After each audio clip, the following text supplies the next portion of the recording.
Hello, I'm Carly here with Ski in Studio One at Point Blank. Ski, what is this project all about? So yeah, this is a termly project for our Year 3 BA Honours students, which aims to recreate a live industry recording scenario. It's really good for the students because it brings together a whole range of different disciplines. We've got sound engineering, mixing, general production, using Pro Tools, and also composition and arranging techniques. Who's involved in this project? We have a whole range of musicians involved. We've got two members of the Point Blank team. We've got Graham Silberger, who played bass and guitar on the track. Also Ricky Vianello, who played drums. And then we have our advanced composition instructor, Claude Ruel, who's done the string arrangement. And we're also lucky enough to be working with students from the Royal Academy of Music who have come to form the string quartet. My name's Justin Lindley and I've worked in studios 27 years as a recording engineer. I've mixed a lot of records and worked as a producer in different ways. The course that we're involved with here is Advanced Recording and Mixing, which is third year level 6 course. It's the first course where we're using Pro Tools, which is still the industry standard for recording audio, editing audio, certainly music, and also for film and TV as well for post-production. So we're doing a cover version of an Amy Winehouse track. We've listened quite a lot to the original, trying to guess what kind of things to use, and then there'll be a bit of experimentation with choosing mics and positioning mics to try and get something close to that sound. There's a very particular type of reverb on the snare, and also just the way the drummer's actually playing it as well needs to be the right kind of thing to work. Yeah, so we're just discussing what microphones we're going to use today. Obviously the whole recording is quite Motown-y and quite kind of a certain era. And so I brought in a rather old version of a AKG mic. This is a D25, which is the same as a D12, but in a cradle here. And then this was the modern version of a D12, the D112. So we can try both of these on the kick. Where are we using this one? Well, I thought maybe if we put them to start with next to each other so you can hear what the difference is in the sound. I imagine on the original track, the drums sound mono to me. We were discussing this earlier on. There's obviously quite a lot of reverb, isn't there? But it sounds like the track's been done, so the drums are really in the middle and then the other instruments are quite wide apart from it. If we were going to do a sort of mono overhead, we thought a ribbon mic would be a good way to go because we're not trying to get a really bright, zingy drum sound. Obviously, it does pick up both ways, but the front really should be the... This is more of a full snare, isn't it?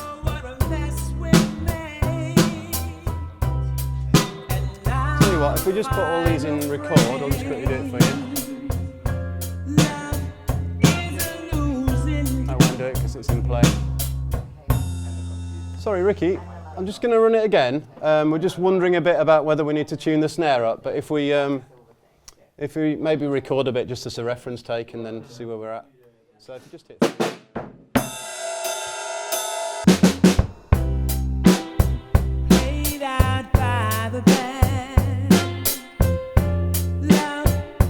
Hi, I'm Ricky, I'm senior assistant here at Point Blank and I manage the studios and help out the day-to-day activity of the college.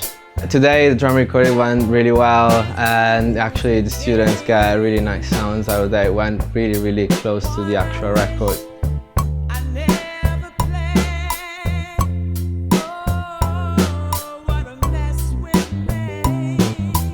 My name's Graham Silberger and I'm a creative content developer in the dev team. To go in 16, is on a 9?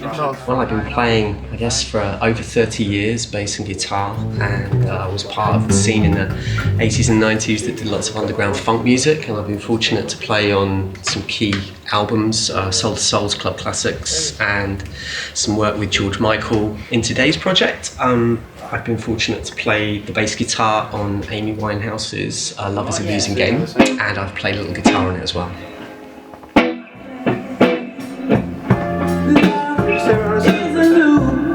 Just put the phase on one, just to see what happens. I think it's a bit in between, isn't it? I'm Kirill, from Russia. I've been doing this for like 10 years already, but it was always like a hobby. Then I decided to move to London and learn a little bit more about music production and recordings. I'm finishing my BA, 2-year BA course. This is my last term here and I learned so much, really. Well, my name is Juan. I'm been here in Point Blank by 1 year now and I'm doing the 2 years BA. Could you tell us a little bit about your background in music? Yeah, I started producing music like 3 or 4 years ago after working with some labels publishing my music, I decided to make a bigger step. So can you tell us a little bit about the project today, how you've been finding it, what you've been up to? We grabbed a Amy Winehouse track and we've been working in drums and bass, setting the mics in the live room and also setting up the desk. The most important thing for me in this module is to just get better in the sound. So maybe the compression techniques and everything, to be practicing and getting better every day. Yeah, for me it was actually quite beneficial to use the external gear, like compressors and EQs, because I don't really have them at home, and this beautiful desk. Also, I want to highlight the atmosphere and the environment, the vibe.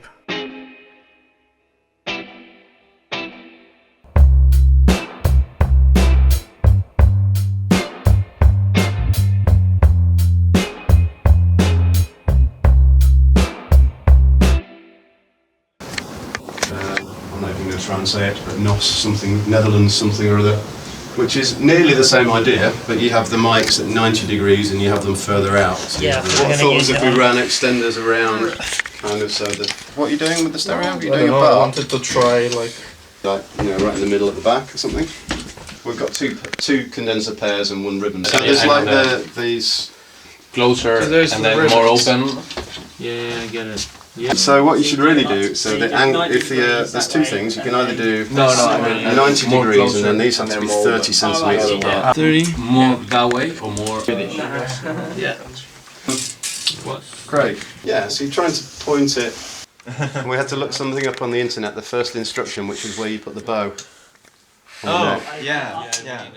Hi there, Claude. Hi. So can you tell me what your role is at Point Blank? I'm teaching the Advanced Composition course, and I'm actually teaching here in London, but also online. Yeah. I started in the music industry actually as a guitar player, but because I've studied composition and orchestration, I started getting gigs writing music for media, so films, games, and also arranging music for bands and orchestras.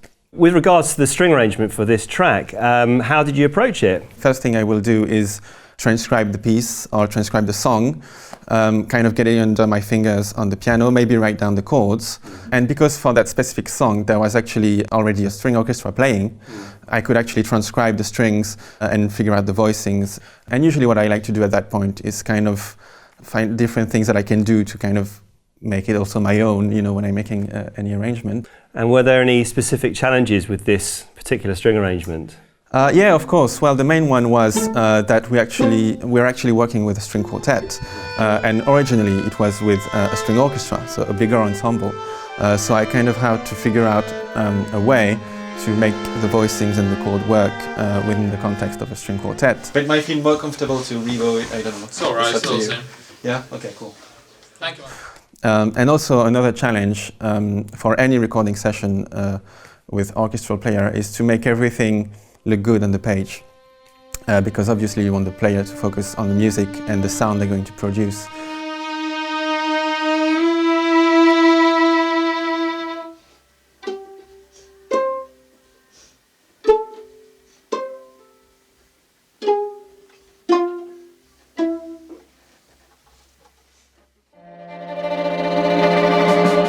Hey Petru, how are you? Hello Carly, I'm good. Oh good. How's your session been today?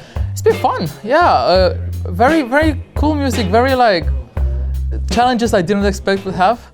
There was this note that we play all the time on the violin, that's really easy. That's a C natural on the G string, and somehow it was always a problem to play it in tune. It's funny how this never matters outside the recording setting. So how do you fix that? You just listen better to the people around you, I guess. Having headphones on both your ears as a string player can be a bit of a challenge at times because you can't actually hear what you're playing. Ah, I see. So yeah, one of the ways in which we can fix it is just kind of taking it off and listening with your own ears rather than through the headphones.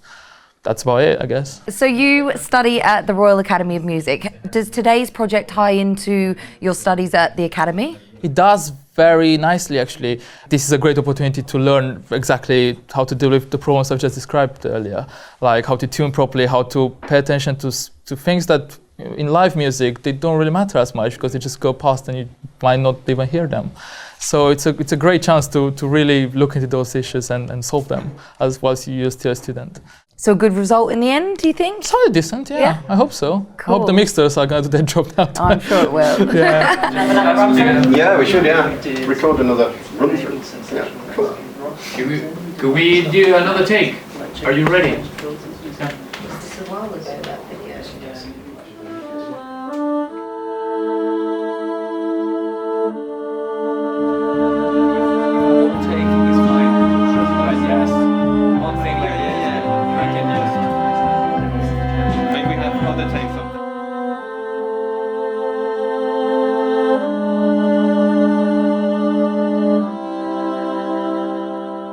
Hi guys, can you introduce yourself and tell us a little bit about what you're studying here at Point Blank? My name is Paul.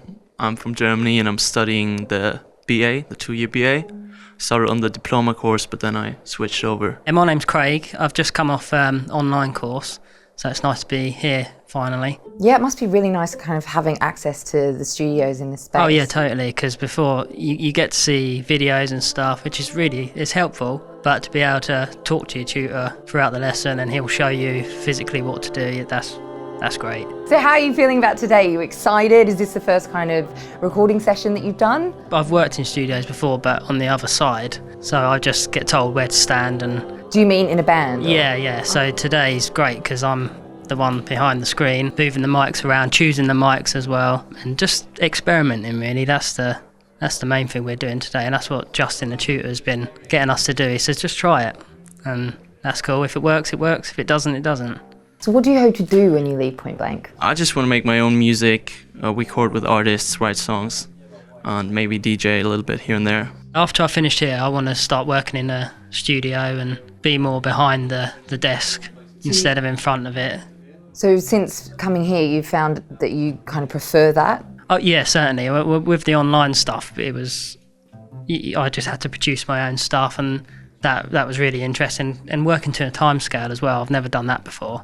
Pressure. Pressure, yeah. Good pressure. Good pressure, yeah. I think you need pressure.